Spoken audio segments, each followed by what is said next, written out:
so much more to Helen. The Passions and Pursuits of Helen Keller.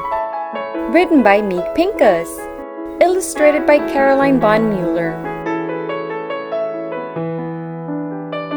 Asked of Helen Keller's glory, most folks talk of this one story.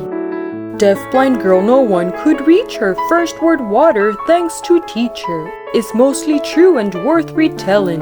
Yet there's so much more to Helen. Helen Keller is the most famous deaf-blind American in history. She's best known for the moment she first understood sign language, when her teacher fingerspelled water into her hand at the family water pump. True, though she'd already created about 60 of her own gestures to communicate. Beyond that celebrated scene, Helen was also many more things.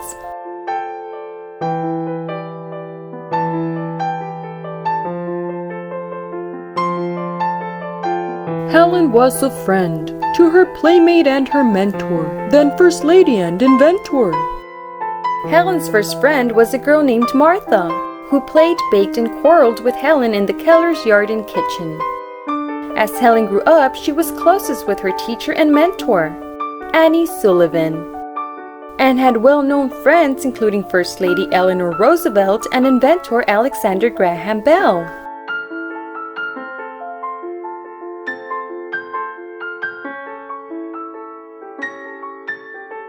Helen was an adventurer, splashing, writing, asking questions, new encounters, bold suggestions. She darted into the ocean her first time at the beach. After tumbling in the waves, she emerged demanding, "Who put salt in the water?" Helen wasn't afraid to express her opinions or try new things, like hot dogs and horseback riding, which she loved.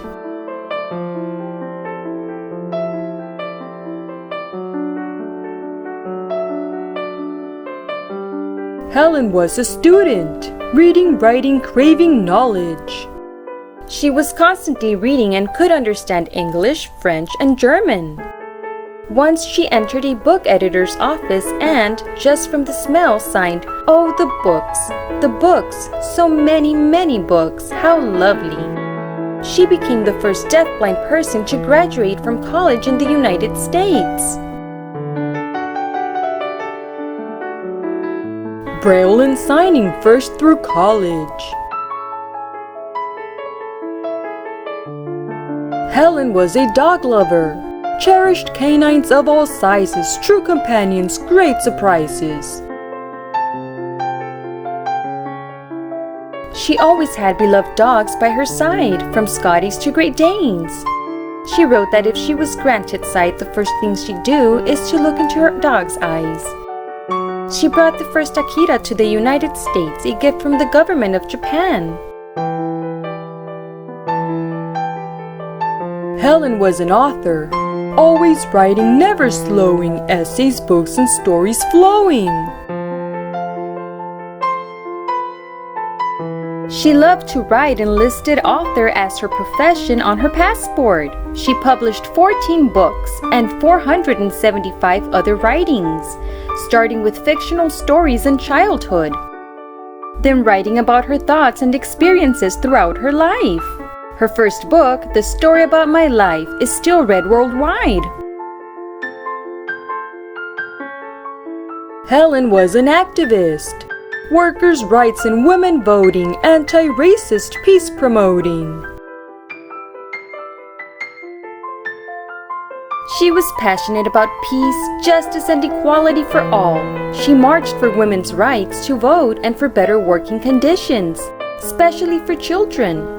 She spoke out against racism, poverty, and war, standing by her values even when many people disagreed with her.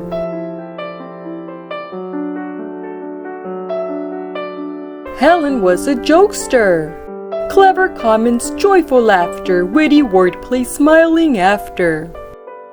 She had a quick, mischievous sense of humor. Her dear friend, the famous humor writer Mark Twain, wrote that Helen could keep up with any joking at a party, saying, "She is almost certain to send back as good as she gets, and almost as certainly with an improvement added."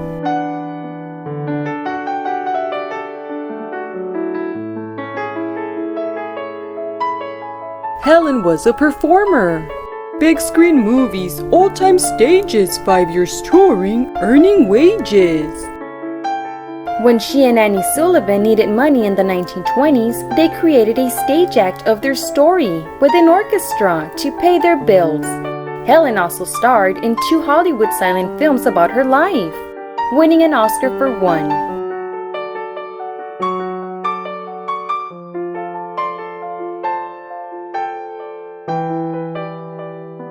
Helen was a romantic. One true love, their hearts committed, dreams of marriage not permitted. She fell in love with a journalist named Peter Fagan, who shared her activist values and asked her to marry him.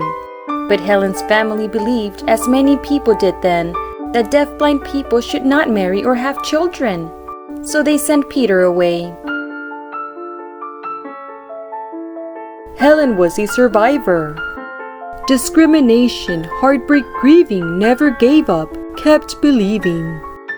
She mourned over Peter, then the deaths of her teacher Annie and her parents, then her house burning down. She faced insults about her disabilities from some who disagreed with her.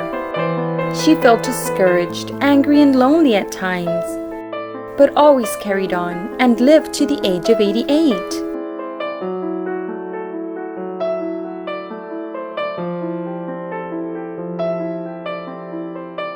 Helen was a traveler. 40 countries, filling theaters, soothing soldiers, meeting leaders. She traveled to 5 of the 7 continents as a humanitarian and peacemaker. After the World Wars, she visited wounded soldiers in damaged cities to help foster goodwill and healing.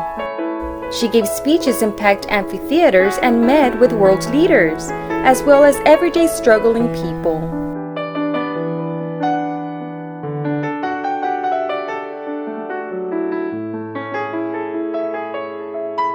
Helen was a change maker.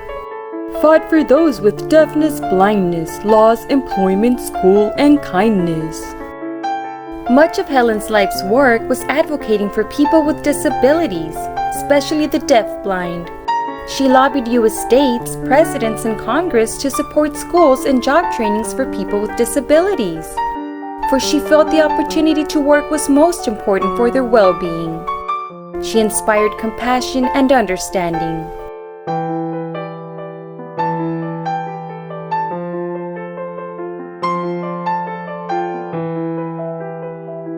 Helen was as we all are. So many things. Helen Keller sent the world a message that endures today. People with disabilities, visible and invisible ones, have so much to offer.